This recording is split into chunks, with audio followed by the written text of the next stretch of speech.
ही कथा शेवटपर्यंत नक्की ऐका. तुम्हाला माहिती आहे का, धनाची देवी लक्ष्मी आणि पालनकर्ता भगवान विष्णू यांचा कधी वियोग झाला होता. देवी लक्ष्मीचा स्वयंवर, नारदाचा अभिमान आणि त्यातून घडलेली राम सीतेची वेदनादायी कथा. भगवान विष्णू आणि देवी लक्ष्मीचा वियोग का झाला होता? देवी लक्ष्मीच्या स्वयंवराची अनोखी कहाणी. शुक्रवारच्या सायंकाळी देवी लक्ष्मीची पूजा केली जाते. अशी मान्यता आहे की शुक्रवारी विधिवत पूजा केल्याने देवी लक्ष्मी प्रसन्न होते आणि भक्तांवर पैशाचा पाऊस करते. घरात सुख, शांती आणि समृद्धी बनवून ठेवण्यासाठी भाविक शुक्रवारच्या दिवशी देवी लक्ष्मीची पूजा करतात. अशी मान्यता आहे की देवी लक्ष्मीची पूजा केल्याने पैशाची कधीही कमतरता भासत नाही. धर्मग्रंथांमध्ये लक्ष्मीला धन समृद्धीची देवी मानले जाते. यांना भगवान विष्णूची पत्नी आणि आदिशक्ती ही म्हटलं जातं. धनाची देवी लक्ष्मीला प्रसन्न करण्यासाठी लोक अनेक प्रकारचे उपाय करतात. पण काय तुम्हाला देवी लक्ष्मी आणि प्रभू नारायणाच्या या विवाहाची ही अनोखी कथा माहिती आहे का? पौराणिक कथेनुसार देवी लक्ष्मीचं स्वयंवर आयोजित करण्यात आलं होतं. पण देवी लक्ष्मीने आधीच आपल्या मनात नारायणाला स्थान दिलं होतं. देवी लक्ष्मीने नारायणाला आपला पती म्हणून निवडलं होतं. पण नारद मुनी देखील लक्ष्मीसोबत विवाह करण्यास इच्छुक होते.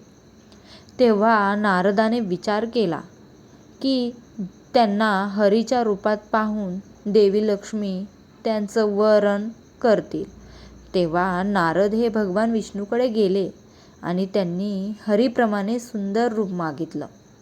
प्रभू नारायणाने त्यांची ही पूर्ण करत त्यांना हरिरूप दिलं. हरिरूपात नारद जेव्हा राजकुमारी लक्ष्मीच्या स्वयंवरात पोहोचले तेव्हा त्यांना विश्वास होता की राजकुमारी लक्ष्मी त्यांच्याच गळ्यात वरमाला घालेल. पण असं झालंच नाही. राजकुमारीने नारद यांच्या गळ्यात नाही तर नारायणांच्या गळ्यात वरमाला घातली. त्यानंतर नारदजी तेथून निराश होऊन परतत होते. तेव्हा त्यांनी रस्त्यात एका जलाशयात स्वतःचा चेहरा पाहिला. आपला चेहरा पाहून नारद हैराण झाले, कारण त्यांचा चेहरा माकडासारखा दिसत होता. हरीचे दोन अर्थ. हरीचा एक अर्थ विष्णू होता तर एक अर्थ माकड असा होतो. भगवान विष्णूने नारदाला माकडाचं रूप दिलं. नारद यांना कळालं नाही की भगवान विष्णूने त्यांच्यासोबत कपट केलाय. त्यामुळे नारद अत्यंत क्रोधित झाले. नारदांनी थेट वैकुंठ गाठलं आणि आक्रमक होऊन नारायणाला शाप दिला की तुम्हाला मनुष्य रूपात जन्म घेऊन पृथ्वीवर जावं लागेल. ज्याप्रमाणे मला स्त्रीवियोग सहन करावा लागला त्याचप्रमाणे तुम्हालाही पत्नीवियोग सहन करावा लागेल. त्यामुळे प्रभू राम आणि सीतेच्या रूपात जन्म घेऊन नारायण आणि देवी लक्ष्मीचा वियोग सहन करावा लागला होता. कथा आवडली असल्यास लक्ष्मी नारायणाची कृपा तुमच्यावर राहो. नक्की शेअर करा, लाईक करा आणि चॅनलला सबस्क्राईब नक्की करा. धन्यवाद.